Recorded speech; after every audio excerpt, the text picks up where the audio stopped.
தேர்வு வந்தாலே பள்ளிகள், துணைப்பாட நிலையங்கள், பெற்றோர்கள், பிள்ளைகள், ஆசிரியர்கள் என பல தரப்பினரும் மும்முரமாக தயாராவது வழக்கம். பல மாணவர்களுக்கு இன்று தொடங்கியது தேர்வு. பண்டிகைக்கு தயாராகும் நேரத்தில் தேர்வுக்கும் அவர்கள் தயாராக வேண்டியுள்ளது.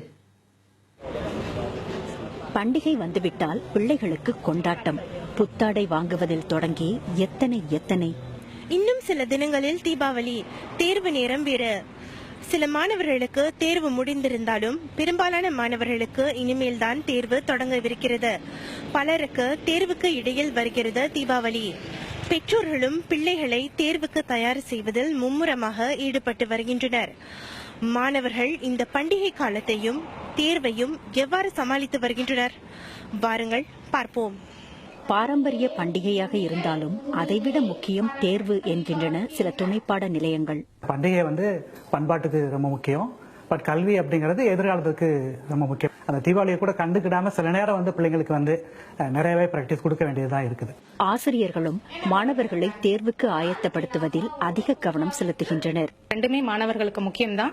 நிறைய ஒர்க் ஷீட்ஸ் கொடுத்து அவங்களுக்கு நிறைய பிராக்டிஸ் பண்ண வைக்கிறோம். அதே சமயம் வீட்டு பாடம் கொடுக்கறதும் கொஞ்சம் பண்டிகைக்கு முன்னாடி கொஞ்சம் அதிகமா கொடுத்து அவங்கள பண்ண வைக்கிறோம். தேர்வு சமயத்துல நாங்க என்ன பண்ணுவோம்னா, தேர்வெல்லாம் நல்லா செய்யணுன்றதுக்காக நிறைய பயிற்சி தாள்கள் கொடுத்து அதை அவங்க எப்படி முதல்ல செய்யறாங்க அப்படின்னு சொல்லி பார்த்துட்டு அவங்க எந்த இதுல அவங்களுக்கு அதிக பயிற்சி தேவைன்னு தெரிஞ்சுக்கிட்டு அதுல நாங்க அதிக கவனம் செலுத்தி அவங்கள அதுல நல்லா செய்யறதுக்கு ஊக்கப்படுத்துவோம்.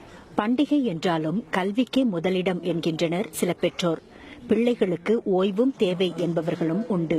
முக்கியமான வருஷம் அவனுக்கு, ஆனாலும் அவனும் விழா கொண்டாடணுன்றதுல ஆர்வமா இருப்பான். அதுக்கும் நான் கொஞ்சம் இடம் கொடுத்து, ஆனா படிச்சு முடிச்சுட்டு தான் எதா இருந்தாலும் செய்யணுங்கிற மாதிரி நான் கொஞ்சம் கண்டிப்பாகவும் இருப்பேன். தீபாவளி டைம்ல பிள்ளைங்க உளுந்து படிக்கணும் இல்லை, அதனால பிள்ளைங்க நம்ம ஆரம்பத்திலே தேர்வுக்கு நல்ல ஒரு ப்ரிப்பேர் பண்ணிக்கிட்டு வந்தோம்னாக்கா பண்டிகை வந்தாலும் அது அவங்களுக்கு ஒரு பெரிய பிரச்சனையாவே இருக்காது.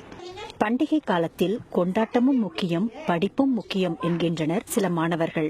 அப்பா அம்மாவோட டைம் ஸ்பெண்ட் பண்றது, தீபாவளிக்காக சில அழகா வீர அலங்காரப்படுத்திக்கிறது, இந்த மாதிரி பண்ணுவேன். ஆனா படிப்பை நான் விட்டு கொடுக்க மாட்டேன். ஏன்னா ரெண்டுமே ரொம்ப முக்கியம். நான் தேர்வுக்கு படிக்கும் போது எல்லாத்தையும் முன்னாடியே படிச்சிருவேன். ஸோ தீபாவளி செலிப்ரேட் பண்ணும் போது எல்லாத்தையும் ஸ்ட்ரெஸ் ஃப்ரீயா வச்சிருப்பேன். வருடத்தில் ஒருமுறை வரும் தீபாவளி பண்டிகையை விட்டுக் கொடுக்காமல் இருப்பதற்கு மாணவர்கள் முன்கூட்டியே தேர்வுக்கு தயார் செய்வது சிறப்பு. இதை மனத்தில் கொண்டு பிள்ளைகள் இரண்டுக்குமே தயாராகின்றனர்.